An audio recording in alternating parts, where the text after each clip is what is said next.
Today, I want to talk a little bit about how to lead diverse teams effectively.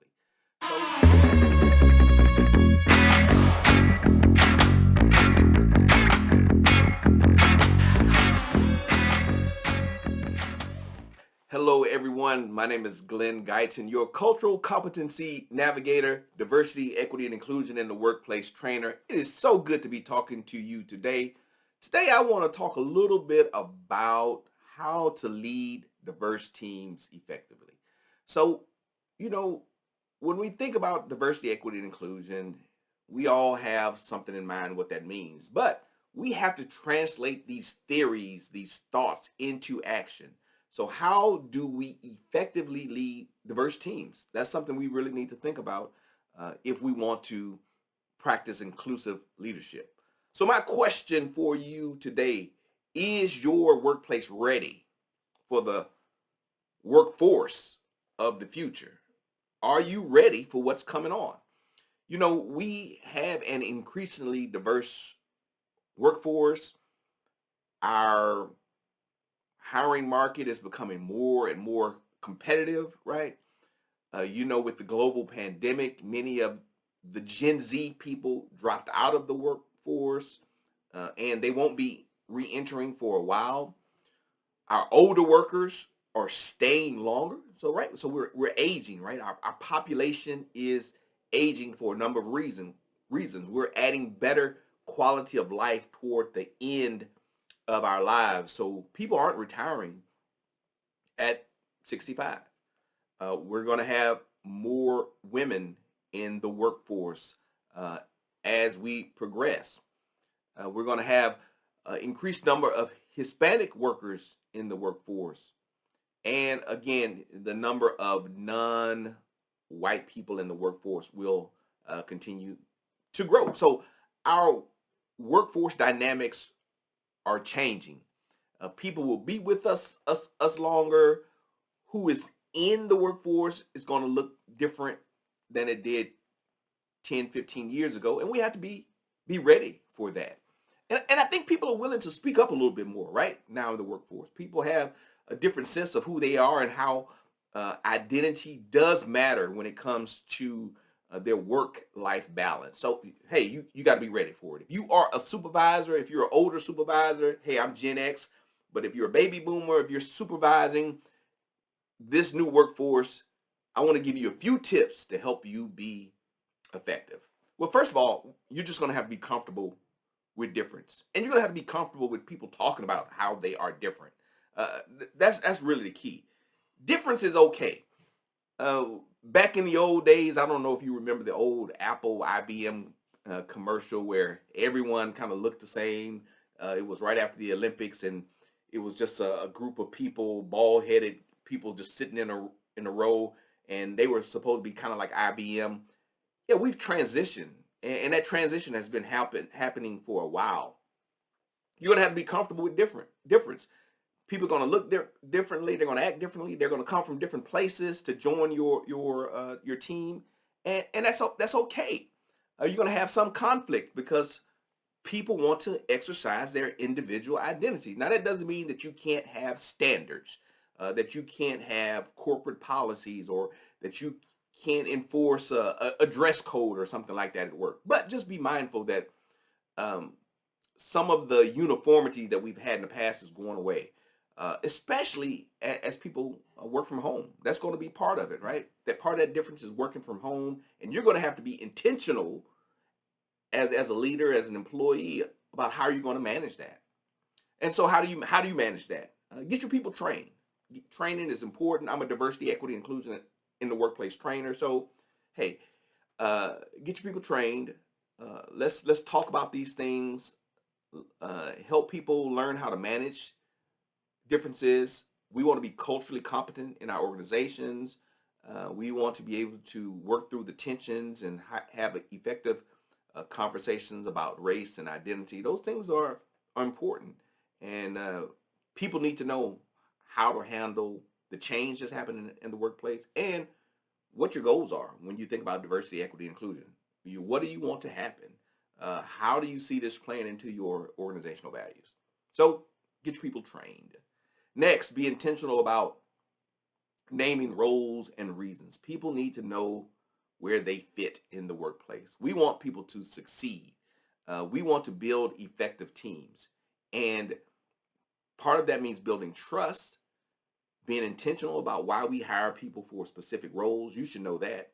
Like, hiring should be a strategic decision. We don't want everybody to think the same way, to look the same, to come from the same place. No, we need to be intentional about the gifts and talents people bring to various teams. So let people know how they fit, why they're part of the team. Communicate that. Hey, this is why we hired you. This is why we value you. And this is the contribution we hope that you're going to make on this team.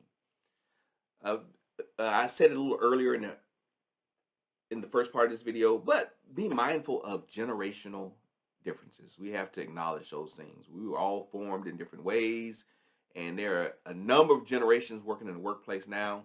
We could potentially have 5 generations working together, working alongside each other. That means we have people that were born in the mid 1900s. Man, that sounds crazy, right? It makes me feel old. People born in the mid 1900s. So someone born in 1945 could possibly still be in the workplace.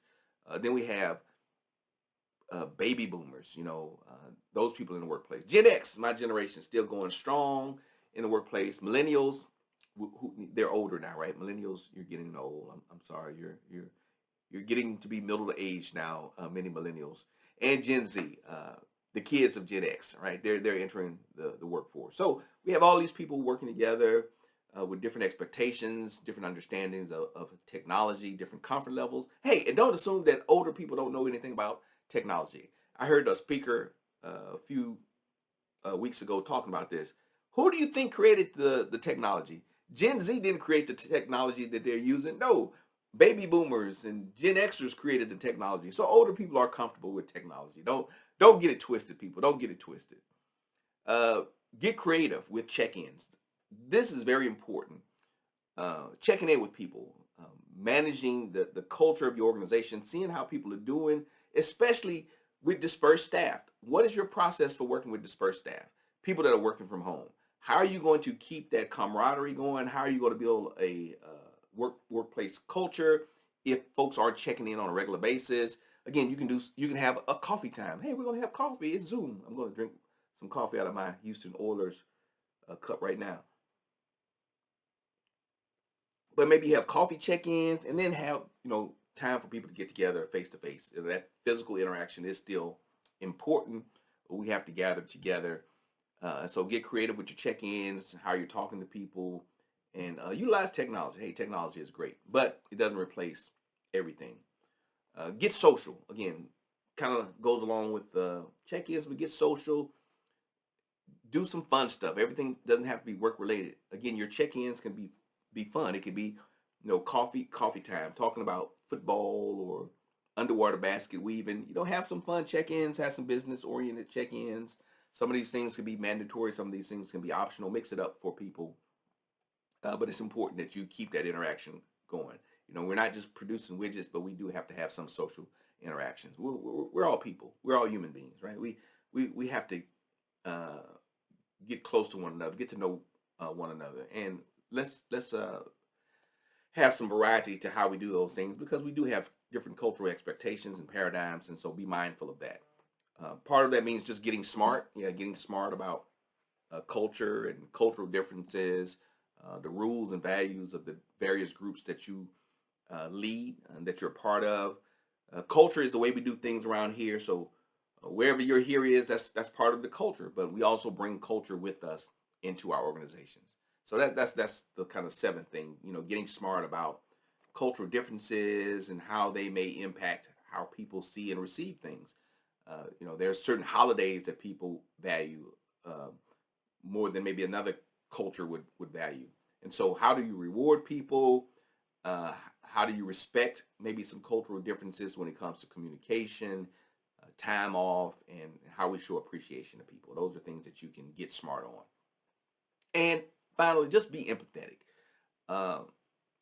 Empathy is a wonderful tool. It really impacts people, how we motivate people. It increases productivity. Um, it's important that we demonstrate empathy in the workplace.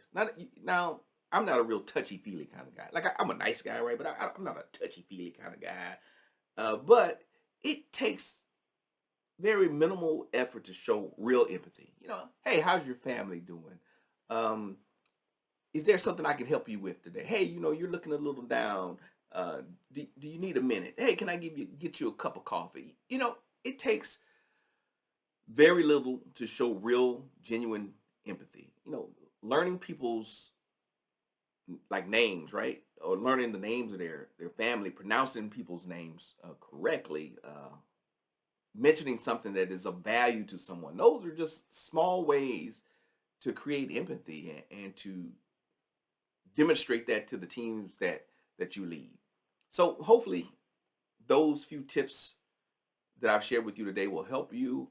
I want you to be a good leader. I want you to be a great leader. I want you to be an inclusive leader. And if there's ever anything that I can do for you, hey, reach out to me. My name is Glenn Guyton, your cultural competency navigator, diversity and equity and inclusion in the workplace trainer. And thank you so much for joining me today. If you like what I've said, hey, share it with a friend and make sure you like this YouTube channel. Thank you.